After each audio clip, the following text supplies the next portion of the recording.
What is a home design trend that you hate? Story 1. I live in an older subdivision in a suburb that is seeing a ton of development.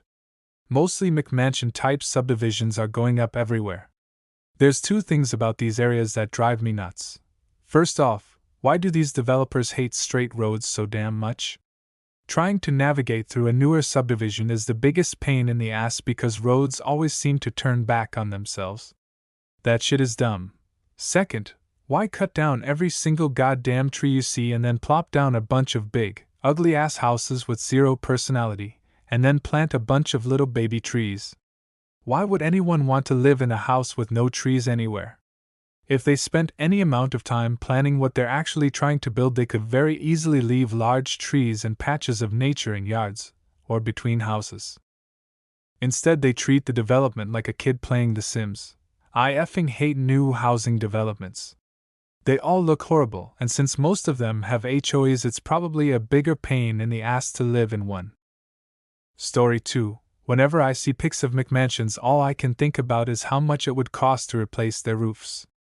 I have a one-story gable-roofed house with fairly small square footage, but the pitch of the roof is enough that I'll probably pay almost $10,000 to get the roof replaced. Then I see the pics of McMansions with all kinds of crap pointing out, pitches that would require a crane, etc., and all I can think is that replacing the roof would probably outweigh the selling value of the house in most states. CA and other high-priced states notwithstanding. I also think about how the roofs themselves can't possibly be designed to be fully waterproof/sealed, so somewhere in those big mansions is a ceiling filled with mold because there's a leak above it that nobody is ever going to find. I've read that a lot of retiring boomers are having trouble selling their McMansions because nobody wants to take on those eyesores that have probably lost property value over time because they're made of cardboard and would take a ton of dollar to fix up. Story 3. I've been an interior designer part-time for multiple years, and I could go on for hours about all the design choices many people make that just deserve to be kissed by a sledgehammer. But if I had to narrow it down, I'd say these three things. Tile countertops. The look is massively dated and it's impractical. You'd have to scrub the cracks a lot to get water stains and other substances that will be trapped inside. And when the tiles get damaged and loose, your counter will be a pain in the ass. Popcorn ceilings. I was working with a crew to renovate a house, and the ducking bathrooms had popcorn ceilings. The steam from the shower was making it fall to the floor.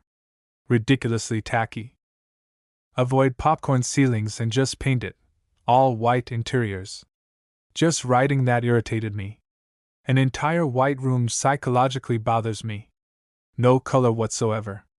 Unappealing to the eye and mind, as well as near impossible to maintain from stains. All white is only good for rooms you never use, which will never happen. Story 4. If we're talking actual house design, it's the absolute bullshit that builders want to put up these days to maximize their profits. Single-family home lots have reduced in width dramatically, from 90 feet to 50 feet, and now down to as little as 30 foot, while including zero lot line construction to fit maybe an extra home on the block. Many places don't have true yards anymore, substituting tiny side courtyards not even suitable for a garden in the interest of making more density to enrich developers. This is sacrificing interior layout, and as such you wind up with houses that feel disjointed and small, despite offering 2,800 square feet of space. On top of it all, neighborhoods have no set design theme. So you have a colonial next to mission style next to craftsman next to modern farmhouse, which in and of itself looks like someone vomited the Gaines collection at Target onto the frame. You can't even claim that these pieces of shit are driving down or stabilizing home values either. Because of comps, it pushes the value of older homes that do have real outdoor space and layouts even higher because you get so much more quality of life out of them. I fucking hate modern neighborhoods. Story 5. I have a few that are kind of obscure and irritate my sense of. I don't know what to call it. It's when a functional architectural feature evolves to be decorative, but in an incongruous way. The first is storm shutters on the sides of windows that are clearly too small or, more rarely, too big. I always imagine the shutters in the closed position and wince envisioning how they wouldn't do their job. They would either leave a big portion of the window exposed, and they wouldn't latch together, or they would interfere with each other and be equally useless. Another irk of mine is something I see in certain brick and stone facade McMansions built in the last 20 or so years.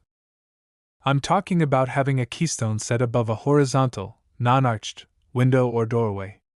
I get that it's decorative, but the whole point of a keystone is to lock in the other stones that form an arch and enable that arch to bear a load. A keystone in a horizontal array wouldn't lock anything or allow for any loads.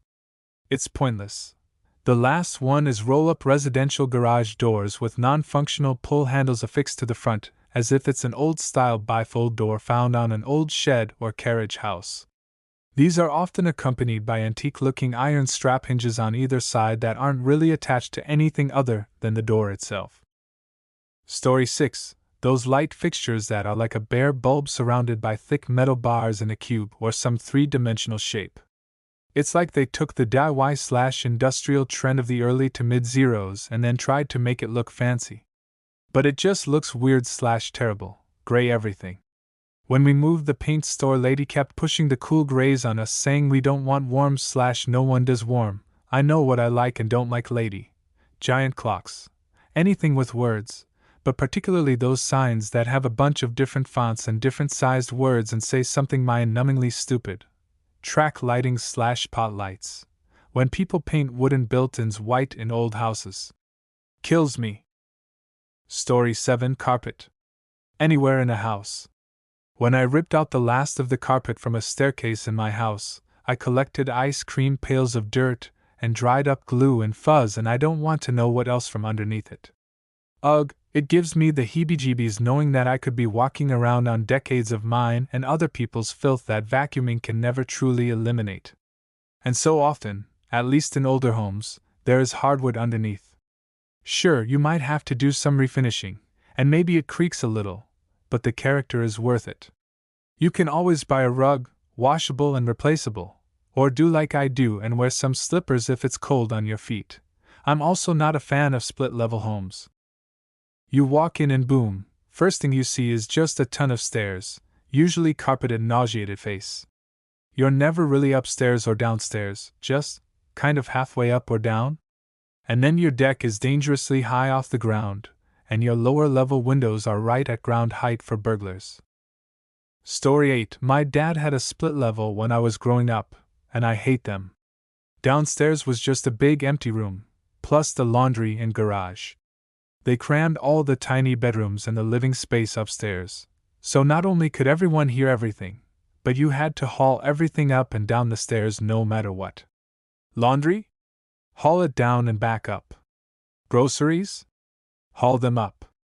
Anything you need to load in or out of the car? Going to be hauling it up and down the stairs. Bonus points for a vaulted ceiling over the stairs and living room for extra echo of all the noise. Thankfully, my current house is reasonable with entry and living space on the ground floor, and bedrooms on the upper floor. I will never ever again do a split level.